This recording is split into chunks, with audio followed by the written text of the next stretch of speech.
নমস্কাৰ। আজিৰ এই ভিডিঅ'টোৰ জৰিয়তে আমি ক্লাছ 9ৰ পুনৰালোচনাৰ অনুশীলনী R2ৰ 24 নম্বৰ অংকৰ পৰা সমাধান কৰিম। যোৱা ক্লাছত আমি 23 নম্বৰলৈকে সমাধান কৰিছিলোঁ। 24 নম্বৰটো দিয়া আছে তলৰ চিত্ৰত চাহ দিয়া অংশৰ কালি উলিওৱা। চিত্ৰটো ইয়াত দিয়া আছে A B C D আৰু এই চাহ দিয়া অংশৰ কালিখিনি উলিয়াব লাগে। গতিকে প্ৰথমে আমি এই আয়তৰ কালি নিৰ্ণয় কৰিম, তাৰপিছত আমি চাহ নিদিয়া এইখিনি আৰু এইখিনি কালি নিৰ্ণয় কৰি আয়তৰ কালিৰ পৰা চাহ নিদিয়া অংশৰ কালিখিনি বাদ দি দিম। এইখিনি বাদ দি দিলে চাহ দিয়া অংশৰ কালি উলিয়াই যাব। ঠিক আছে। প্ৰথমে আমি এই চিত্ৰৰ পৰা গোটেই চিত্ৰখনৰ কালি আমি নিৰ্ণয় কৰিম। গোটেই চিত্ৰটোৰ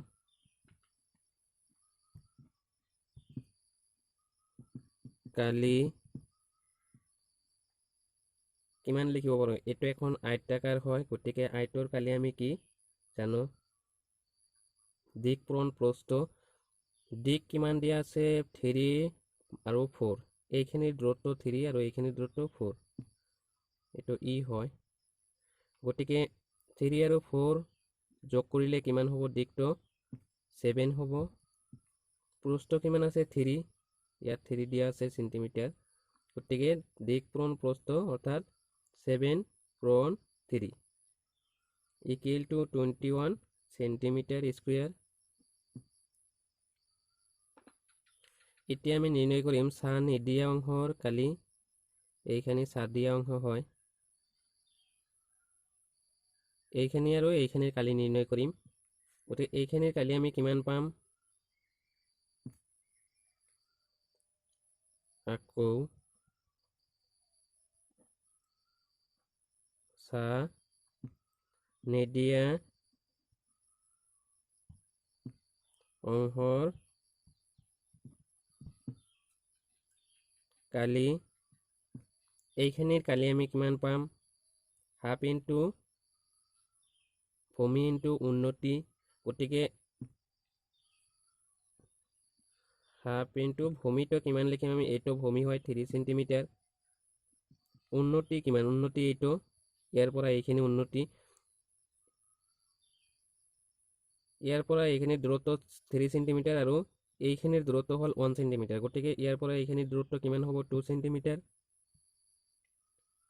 প্লাস এইখিনিৰ কালি হাফ ইনটু ভূমি। ভূমি কিমান? 4, ইয়াত উন্নতি 3 আছে।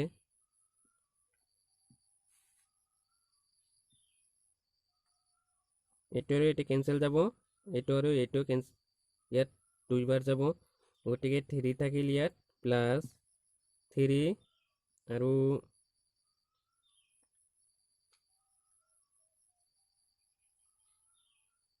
2 আৰু 3 কিমান হয়? পূৰণ কৰিলে 6,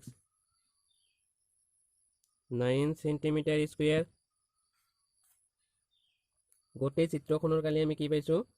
21 সেন্টিমিটাৰ স্কুয়াৰ আৰু চাহ নিদিয়া অংশৰ কালি 9 সেন্টিমিটাৰ স্কুয়াৰ। গতিকে 21 সেন্টিমিটাৰৰ পৰা আমি 9 সেন্টিমিটাৰ স্কুয়াৰ কেনসেল কৰিম। এতেকে চাহ দিয়া অংশৰ কালি কিমান হ'ব? 21 minus 9 centimetre square equal to 12 centimetre square. বুঝি পাইছে নিশ্চয়। 25 নম্বৰটো দিয়া আছে কি তলৰ চতুৰ্ভুজৰ কালি নিৰ্ণয় কৰা। চতুৰ্ভুজটো ইয়াত দিয়া আছে। প্ৰথমে আমি এই চতুৰ্ভুজটো আঁকি লওঁ। চতুৰ্ভুজটো আমি আঁকি লৈছো আৰু নামকৰণ কৰিছো A B C D এখন চতুৰ্ভুজ আৰু ডিবিৰ ওপৰত AE লম্ব আৰু ডিবিৰ ওপৰত CF আন এটা লম্ব।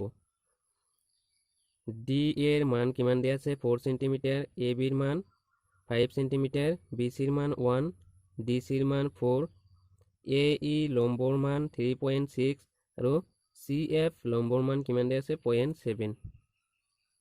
গতিকে এতেকে প্ৰথমে আমি এইখিনিৰ ইয়াৰ পৰা DB কৰ্ণত নিৰ্ণয় কৰি ল'ম। গতিকে প্ৰথমে আমি এই DE নিৰ্ণয় কৰিম এইটো ত্ৰিভুজৰ পৰা, তাৰপিছত এইটো ত্ৰিভুজৰ পৰা আমি BE নিৰ্ণয় কৰি ল'ম। যেহেতু ত্ৰিভুজ ADE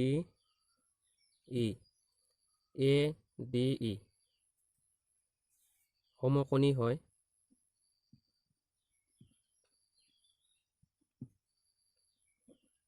সমকোণীৰ ইয়াৰ পৰা আমি কি পাম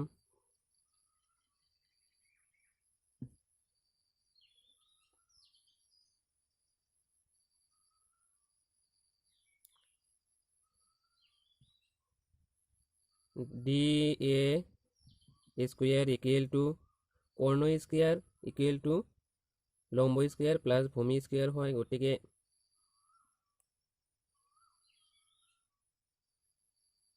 DE square plus AE square EA square DE আমি নির্ণয় করিম ইকুয়াল টু স্কয়ারটো উঠাই দিলে ইপিনে ৰুট ওভাৰ হ'ব DA এইটো ইয়াত প্লাস আছে ইপিনে লৈ আহিলে কি হ'ব মাইনাস হ'ব। গতিকে স্কয়ার হ'ব AE স্কয়ার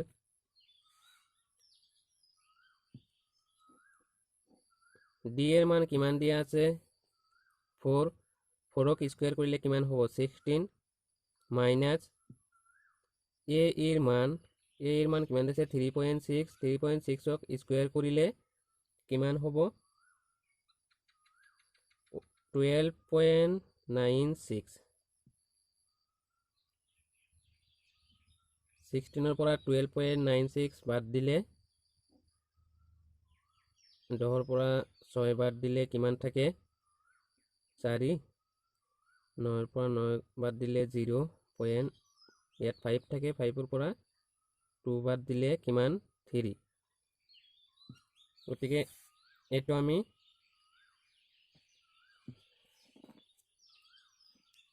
3.04 বৰ্গমূল নিৰ্ণয় কৰি ল'ম। ইয়াত 1 যাব 1 2 0 4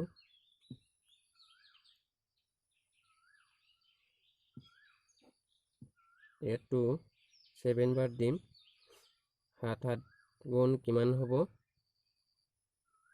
49 9 4 উকলিল 7 দুগুণ 14 আৰু 4 কিমান হ'ব 18 5 1। গতিকে নাযায়, গতিকে দুটা শূন্য দিম 7 দুগুণ কৰিলে কিমান হ'ব 14 4 1 থাকিল 34। এতিয়া আমি 4ৰে কৰিম 4 4 গুণ কৰিলে কিমান হয় 16 16 1 উকলিল 4 4 গুণ 16 আৰু 1 17 1 উকলিল 4 3 গুণ কিমান 12 আৰু 13। গতিকে দুটা ঘৰত আমি নিৰ্ণয় কৰি লৈছো 1.74 সেন্টিমিটাৰ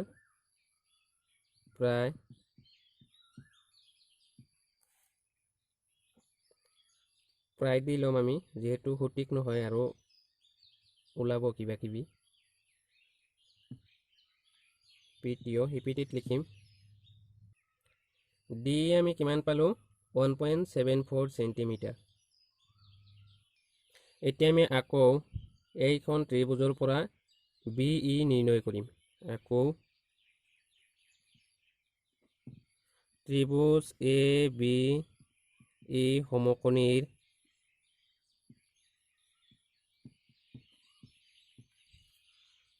আমি কি পাম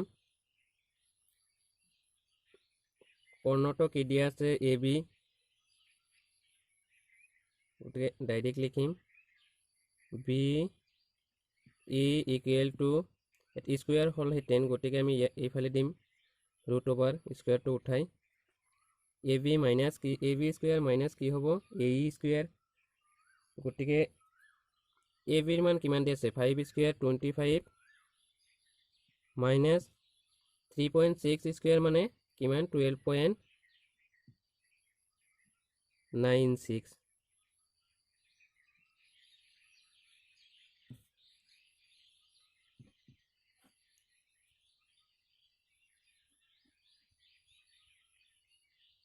4ৰ পৰা 2 1 থাকে 12.04 এইটো আমি বৰ্গমূল নিৰ্ণয় কৰি ল'ম 12.04 3ৰে যাব 3 9 3 0 4 দশমিক আছে গতিকে ইয়াত 6 4 বাৰ যাব 4 4 গুণ কিমান হয় 16 6 1 উকলিল 4 6 গুণ 24 আৰু 25 8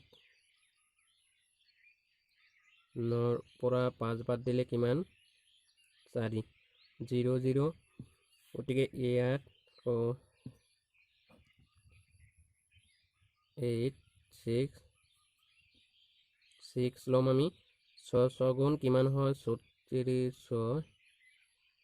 6 8 গুণ 48 আৰু 350 কিমান হয় 51 1 5 উকলি 6 6 গুণ 36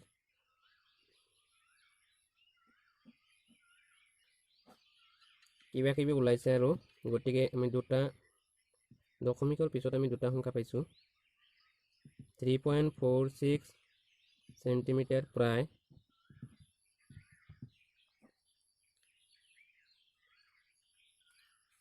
এতেকে DB কিমান হ'ব DB equal to DE plus BE D ৰ মান আমি কিমান পালো 1.74 plus B ৰ মান 3.46 সেন্টিমিটাৰ 0 11 12 2 দশমিক 5.20 সেন্টিমিটাৰ ডিবিৰ মান আমি পালো এতিয়া আমি চতুৰ্ভুজৰ কালি নিৰ্ণয় কৰিম ABCD চতুৰ্ভুজৰ কালি নিৰ্ণয় কৰিম এইটো ত্ৰিভুজ আৰু ABD ত্ৰিভুজ আৰু BDC ত্ৰিভুজৰ কালি আমি যোগ কৰি দিম এতেকে চতুৰ্ভুজৰ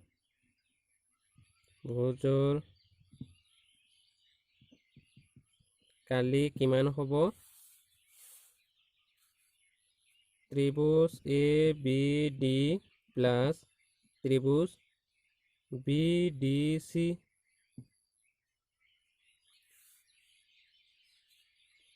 ত্ৰিভুজৰ কালি কি আমি জানো হাফ ইনটু ভূমি ইনটু উন্নতি ABD কালি কিমান হ'ব হাফ ইনটু ভূমি কিমান দিয়া আছে DB উন্নতি কিমান দিয়া আছে AE plus BDC half into ভূমি একে DB উন্নতি কিমান দিয়া আছে CF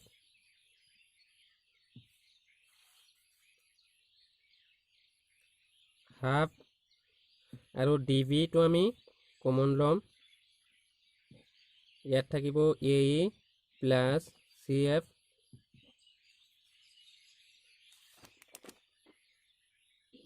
গতিকে হাফ ইনটু ডিবিৰ মান কিমান পালোঁ আমি 5.20 ইনটু এৰ মান কিমান দিয়া আছে 3.6 প্লাস CFৰ মান 0.7 এইটো ইয়াত 5ৰ ভিতৰত কিমান বাৰ 2 বাৰ যায় 1 থাকিল 0.12ৰ ভিতৰত 6 বাৰ গতিকে 0 2.60 ইনটু 7 আৰু 6 যোগ কৰিলে কিমান হয়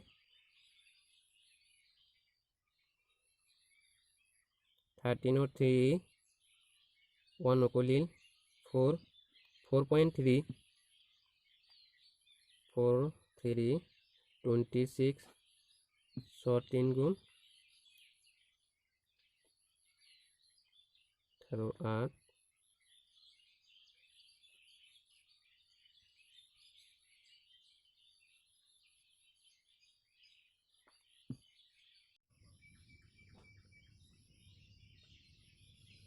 ইয়াত 11 ৰ 1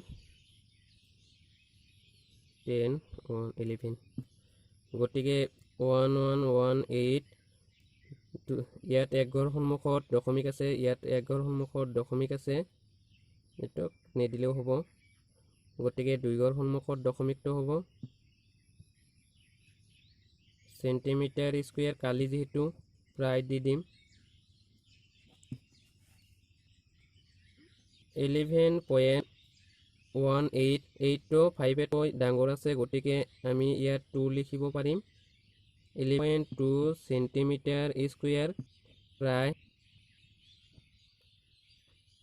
বুজি পাইছে নিশ্চয় গতিকে আজিৰ পৰা আমাৰ আলোচনা শেষ হ'ল নেক্সট ক্লাছৰ পৰা আমি চেপ্টাৰ নম্বৰ 1 আৰম্ভ গতিকে মোৰ ভিডিঅ'টো